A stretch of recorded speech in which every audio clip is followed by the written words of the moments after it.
اور ہم ہر امانت کے بارے میں اللہ کے حضور جواب دہ ہیں، اور ہر شخص کو اس بارے میں فکر مند ہونا چاہیے کہ اس نے اللہ کے حضور پیش ہونا ہے۔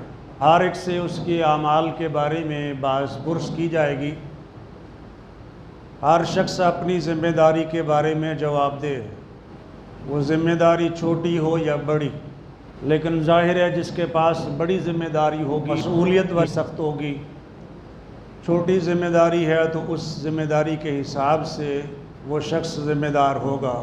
لیکن یہ طے ہے کہ اللہ تعالیٰ نے جو یوم الدین رکھا ہے وہ اسی لیے رکھا ہے کہ جو افراط و تفریط انسان یہاں پر کرتے ہیں، جو ظلم و زیادتی کا ارتکاب کرتے ہیں، اس کا ازالہ کیا جائے۔ دین کا معنی ہے بدلہ، اچھا بھی ہو سکتا ہے برا بھی ہو سکتا ہے، لیکن ہم دیکھتے ہیں کہ ہر شخص اپنی ذمہ داری کو دوسروں پہ ڈال کر فارغ ہونے کے چکر میں ہوتا ہے کہ اس کا کام تھا، میری ذمہ داری نہیں تھی، اس کی تھی۔ جب ایک ذمہ داری آپ کو سونپی گئی ہے تو آپ اس کو پورا کرنے کی، نبھانے کی کوشش کریں۔ اگر نہیں نبھا سکتے ہیں تو کہیں کہ میں یہ ذمہ داری نہیں لے سکتا، نہیں نبھا سکتا، میرے تو ہاتھ کھڑے ہیں۔ جب ذمہ داری لی ہے تو اس کو پورا کریں۔ اِنَّا عَرَضْنَا الْأَمَانَةَ عَلَى السَّمَاوَاتِ وَالْأَرْضِ وَالْجِبَالِ فَأَبَيْنَ أَن يَحْمِلْنَهَا وَأَشْفَقْنَ مِنْهَا وَحَمَلَهَا الْإِنسَانُ إِنَّهُ كَانَ ظَلُومًا جَهُولًا۔ اللہ تعالیٰ فرماتے ہیں کہ ہم نے اپنی امانت کو آسمانوں کے اوپر پیش کیا، زمین پر پیش کیا، پہاڑوں پہ پیش کیا، ان سب نے انکار کر دیا اور وہ اس سے ڈر گئے۔ یعنی یہ بوجھ ہم نہیں اٹھا سکتے ہیں، آسمان بھی ڈر گئے، زمین بھی ڈر گئی، پہاڑ بھی ڈر گئے۔ ابینا، انہوں نے صاف انکار کر دیا کہ یہ بوجھ ہم سے نہیں اٹھایا جاتا۔ وَحَمَلَهَا الْإِنسَانُ، جو امانت کا بوجھ تھا وہ انسان نے اٹھا لیا کہ اس امانت کو میں اٹھاتا ہوں۔ بھئی تو بھی انکار کر دیتا۔ جب اس بوجھ کو آپ نے اٹھا کے نہیں رکھنا تھا، اس امانت کو پورا نہیں کرنا تھا، تو آسمانوں نے انکار کیا تھا، زمین نے انکار کیا تھا، پہاڑوں نے انکار کیا تھا، تو بھی کر دیتا۔ ذمہ داری لینے میں شیر ہے لیکن ادا کرنے میں نادانی کا مظاہرہ کر رہا ہے۔ قرآن کہتا ہے اِنَّهُ كَانَ ظَلُومًا جَهُولًا۔ اِنَّهُ سے مراد انسان ہے۔ اِنَّا عَرَضْنَا الْأَمَانَةَ عَلَى السَّمَاوَاتِ وَالْأَرْضِ وَالْجِبَالِ فَأَبَيْنَ أَن يَحْمِلْنَهَا وَأَشْفَقْنَ مِنْهَا وَحَمَلَهَا الْإِنسَانُ۔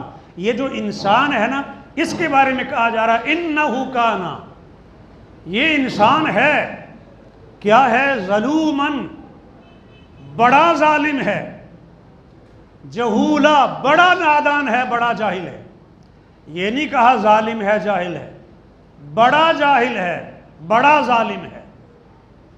کس وجہ سے؟ ذمہ داری کا بوجھ لینے کی وجہ سے نہیں، توجہ کیجیے گا، رب کی امانت کی ذمہ داری لینے کی وجہ سے نہیں، وہ اس وجہ سے کہ ذمہ داری لے لی ہے اور اس کو نبھایا نہیں، اس میں بہت بڑا ظالم بھی واقع ہوا اور بہت بڑا نادان بھی واقع ہوا ہے۔ اور اگر امانت کو پورا کر دے تو انی جاعل فی الارض خلیفہ، اللہ نے حضرت انسان کے بارے میں فرمایا تھا کہ تجھے زمین میں خلیفہ بنانے والا ہو۔ پھر وہ عظمت، پھر وہ شان و شوکت اس کو حاصل ہے جب یہ امانت کی ادائیگی صحیح طریقے سے کرے گا اور بعض پرس کا تصور اس کے ذہن میں ہوگا۔ اس سے بڑی بات اور کیا ہو سکتی ہے کہ اللہ تعالیٰ سورۃ الاعراف میں فرماتے ہیں فَلَنَسْأَلَنَّ الَّذِينَ أُرْسِلَ إِلَيْهِمْ وَلَنَسْأَلَنَّ الْمُرْسَلِينَ، تو ہم ضرور پوچھیں گے۔ کن سے پوچھیں گے؟ اُرْسِلَ إِلَيْهِمْ، جن کی طرف رسولوں کو بھیجا گیا ہے، ان سے بھی ضرور پوچھیں گے، وَلَنَسْأَلَنَّ الْمُرْسَلِينَ، اور ہم ضرور پوچھیں گے ان سے بھی جن کو بھیجا گیا تھا، یعنی رسول بنایا گیا تھا۔ توجہ کیجئے گا، یہ چھوٹی بات نہیں ہو رہی۔ اللہ نبیوں رسولوں کے بارے میں فرما رہا ہے کہ ہم نبیوں سے بھی ضرور پوچھیں گے۔ ہم کس بات کی مولی کہ نہ پوچھا جائے؟ جب رسولوں سے اللہ پوچھ رہے ہیں اور تاکیداً فرما رہے ہیں، لام بھی تاکید کا، با نون تاکید ثقیلہ، آخر میں مشدد نون، کہ ضرور پوچھیں گے ہم۔ پیغمبروں سے تو یہ پوچھا جائے گا کہ تم نے میرا پیغام پہنچایا کہ نہیں پہنچایا؟ وہ کہیں گے ہم نے پہنچایا۔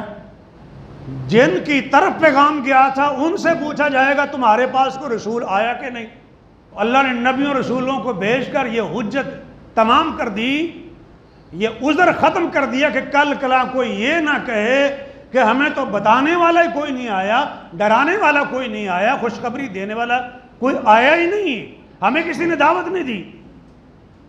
تو یہ تو عذر ہم نے ختم کر دیا بشیر و نذیر کو بھیج کے، مبشرین اور منذرین کو، رسولوں کو خوشخبریاں دینے والے اور ڈرانے والے بنا کر بھیج دیا تاکہ یہ عذر ختم ہو جائے لوگوں کا۔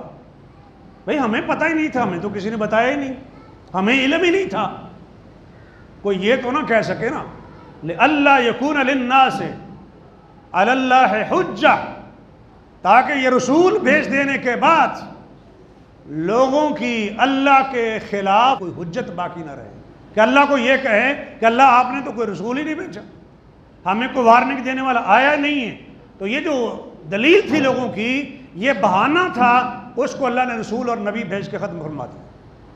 تو فرمایا ہم ان سے بھی پوچھیں گے اور جن کو بھیجا گیا ان سے بھی ضرور پوچھیں گے۔ اب نام لیتے جائیں نا، کہ نوح علیہ السلام سے بھی اللہ پوچھ رہے ہیں، ابراہیم علیہ السلام سے بھی پوچھ رہے ہیں، موسیٰ عیسیٰ علیہ السلام سے پوچھ رہے ہیں، ہر نبی سے اللہ پوچھ رہے ہیں۔ نوح علیہ السلام سے اللہ پوچھیں گے پیغام پہنچایا تھا کہ نہیں؟ وہ کہیں گے پہنچایا تھا۔ قوم سے پوچھیں گے کہ تمہارے پاس میرے بندے حضرت نوح نے پیغام پہنچایا تھا کہ نہیں؟ وہ کہیں گے نہیں، صاف مکر جائیں گے۔ آپ کو پتہ ہے حضرت نوح علیہ السلام نے کتنی دیر تک اپنی قوم سے ماریں کھائیں؟ 9.5 صدیاں تک۔ یہ کہنے کی بات ہے، 950 سال تک پیغام پہنچاتے رہے، دعوت دیتے رہے۔ دعوت و قومی لیلم و نہارا، اس دعوت و تبلیغ میں دن رات ایک کر دیا، یعنی نہ دن دیکھا نہ رات، اور قوم کو پیغام پہنچاتے رہے ہر طریقے سے، خفیہ بھی اعلانیہ بھی۔ کوئی ایسا طریقہ دعوت کا نہیں تھا جو انہوں نے چھوڑا ہو، اور درد دلی کے ساتھ قوم کو دعوت دی، لیکن قوم تو اس کے باوجود صاف مکر رہی ہے۔ اللہ تعالیٰ ان سے پوچھیں گے تمہارا کوئی گواہ ہے؟ تو وہ کہیں گے ہاں، امت محمدیہ علیہ صاحب الصلاۃ والسلام کے لوگ میرے گواہ ہیں۔ اللہ تعالیٰ ہم سے پوچھیں گے کہ کیا نوح علیہ السلام نے اللہ کا پیغام پہنچایا تھا کہ نہیں؟ صدیوں پہلے آئے حضرت نوح علیہ السلام، آدم ثانی، اور تم آئے آخری نبی کی امت میں، تم ہو آخری نبی کی امت، سب سے آخر میں آنے والے، اور وہ ابتدائی زمانے کے نبیوں میں سے ایک نبی رسول، بلکہ پہلے رسول زمین کی طرف حضرت نوح علیہ السلام۔ نبی تو پہلے بھی آئے ہیں، لیکن پہلا رسول جو دنیا میں آیا ہے وہ حضرت نوح علیہ السلام رسول، وہ پہلا رسول، اور ہم امتی آخری رسول کے۔ تم گواہی دے رہے ہو کہ حضرت نوح علیہ السلام نے پیغام پہنچا دیا ہے، تمہیں کیا پتا ہے؟ تم تو تھے ہی نہیں۔ تو ہم کیا کہیں گے؟ مجھ سے اللہ پوچھیں گے، مثال دے رہا ہوں، میں کہوں گا اللہ میں نے آپ کی کتاب کو پڑھا، آپ کے پیغمبر کے اوپر جو کتاب نازل ہوئی تھی، اللہ جو آپ نے کتاب نازل کی تھی، اس کتاب کو ہم نے پڑھا، اس کتاب پر ہمارا پختہ یقین تھا، ہم اس کتاب کو لا ریب کتاب سمجھتے تھے، ہمارا ایمان و یقین تھا۔ اس ایمان اور یقین کی بنا پر جو اس کتاب میں درج تھا، اس یقینی علم کی بنا پر ہم شہادت دیتے ہیں کہ نوح علیہ السلام نے آپ کا پیغام اپنی قوم کی طرف پہنچا دیا تھا، ہماری کتاب میں لکھا ہوا ہے۔ یعنی وہ کتاب جو ہماری طرف آئی تھی اس میں لکھا ہوا ہے، اس علم یقین کی بنیاد پر ہم شہادت دیتے ہیں۔ تو معلوم ہوا جس شہادت اور گواہی کی بات اللہ فرما رہے ہیں اس کے لیے موقع پر موجود ہونا ضروری نہیں ہے۔ وَكَذَلِكَ جَعَلْنَاكُمْ أُمَّةً وَسَطًا لِتَكُونُوا شُهَدَاءَ عَلَى النَّاسِ وَيَكُونَ الرَّسُولُ عَلَيْكُمْ شَهِيدًا۔ اسی طرح ہم نے تم کو امت وسط بنایا ہے، یعنی افضل امت بنایا ہے، تاکہ تم لوگوں پر گواہ بن جاؤ اور رب کا رسول تمہارے اوپر گواہ بن جائے۔ ہم شہداء ہیں۔ ہم کیا ہیں؟ شہداء، گواہی دینے والے۔ کس بنیاد پر؟ عینی شاہدین ہونے کی وجہ سے نہیں، موقع کا گواہ ہونے کی وجہ سے نہیں، بلکہ علم یقین کی بنیاد پر۔ یہ گواہی ہے علم یقین کی بنا پر۔ یہ سارا علم ہمارے پاس جو آیا کن کے ذریعے سے آیا؟ نبی کے ذریعے سے۔ تو جن کے ذریعے سے یہ علم ہمارے پاس پہنچا ہے ہم گواہی دے رہے ہیں اس علم کی بنا پر جو نبی کے ذریعے سے پہنچا ہے۔